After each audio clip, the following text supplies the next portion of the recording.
April 29, 1944, London.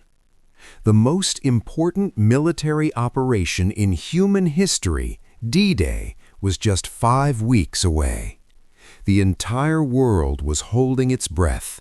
Every secret had to be kept. Every alliance had to be strong.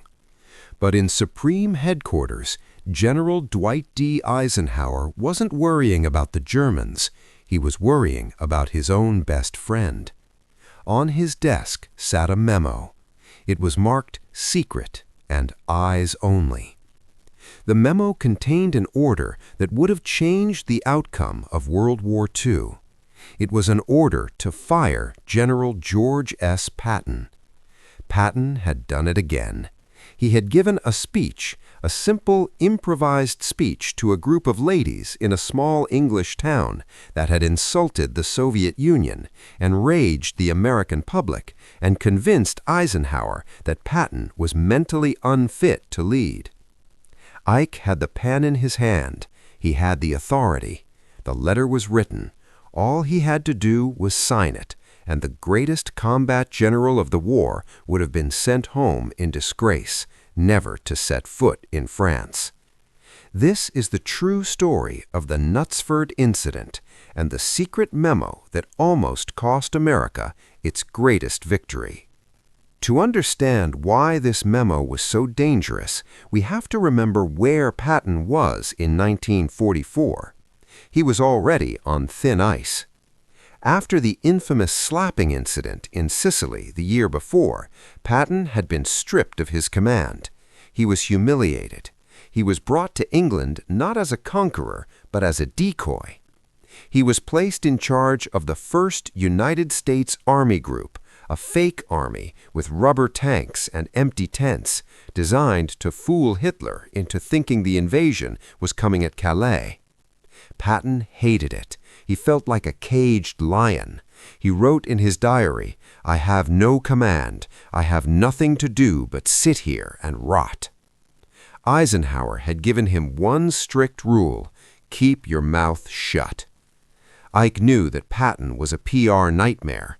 He told him to avoid the press, avoid speeches, and stay invisible until the invasion began.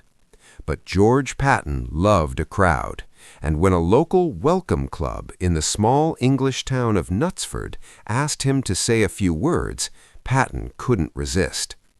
It was a rainy Thursday. The crowd was small, mostly local British women who had organized a welcome center for American GIs. Patton arrived standing in his Jeep, looking like a giant. He walked onto the small stage. The press was there, but Patton was careful, or so he thought. He looked at the reporters and said, "I will only speak if you promise not to print this. It is off the record." The reporters nodded. But reporters, as Patton should have known, are always working. Patton began to speak. He talked about the warm welcome. He talked about the friendship between the soldiers. And then he dropped the bomb. He said, "Since it is the evident destiny of the British and the Americans to rule the world, the better we know each other, the better job we will do." He left out the Russians. In 1944, the Soviet Union was a critical ally. They were dying by the millions on the Eastern Front. The entire Allied strategy depended on keeping Stalin happy. And here was America's top general publicly stating that the U.S. and Britain, and only the U.S. and Britain, were destined to rule the world. The reporters broke their promise. By the next morning, Patton's quote was on the front page of every newspaper in America and London. The reaction was explosive. In Washington, Republican senators demanded Patton be fired. They called him a loose cannon who was ruining the alliance. In Moscow, the Soviet leadership was furious. They saw it as proof that the Americans were planning to stab them in the back. But the most important reaction happened in Eisenhower's office. Ike was exhausted. He was working 18-hour days planning D-Day. When he saw the headlines, he reportedly turned purple.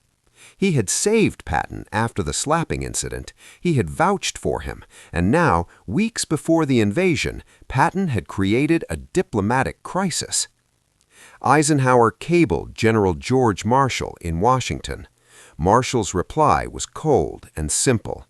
If you feel that he cannot carry the burden of command, you should relieve him. The ball was in Ike's court. Ike sat alone in his office. He began to type. Historians have analyzed the drafts of this memo. It wasn't just a reprimand, it was a termination letter. Eisenhower wrote, "I have warned you time and again against these indiscretions. I am once more confronted with a specific incident that causes me the greatest embarrassment. I have been forced to take the most serious view of this." He continued, drafting the fatal line, "I am therefore relieving you of your command of the Third Army and sending you home."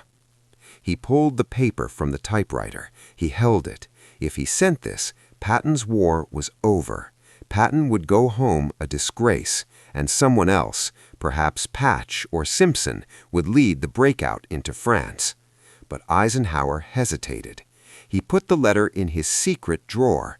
He decided to do one last thing before sending it. He summoned Patton to his headquarters. Patton arrived on May 1st. He was wearing his best uniform, but he looked like a broken man. He knew he was about to be fired. Eisenhower didn't offer him a chair. He didn't offer him a drink. He let Patton stand there while he paced the room, unleashing a tirade of anger. He told Patton that he had betrayed his trust. He told him that he was jeopardizing the lives of thousands of men for the sake of his own ego. Patton, usually so arrogant, began to cry. He told Eisenhower, "I am not a politician, Ike. I am a soldier. I just want to fight." He begged for his job. He said, "If you send me home, I'll resign my commission. I'll enlist as a private. I just want to be there when we kill the Germans." Eisenhower looked at him. He saw the tears, but he also saw the fire. Eisenhower looked at the map. He looked at the German defenses. He knew that Rommel was waiting in Normandy. He knew the fighting would be brutal. He asked himself a simple question: who can beat the Germans? He realized that if he fired Patton, he would be firing the only general the Nazis truly feared. He would be trading a winner for a diplomat. Eisenhower opened his drawer. He took out the secret memo, the one that relieved Patton of command. He didn't send it. Instead, he wrote a new order. He told Patton, "I am going to keep you, but this is your last chance. You will keep your mouth shut. You will not speak to the press. You will not make speeches. You will wait until I tell you to kill." Patton saluted.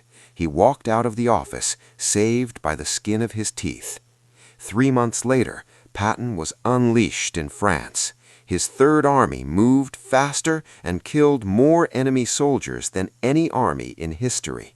When Eisenhower watched Patton's tanks tearing through the German lines, he reportedly smiled and said to his staff, "That is why I kept him."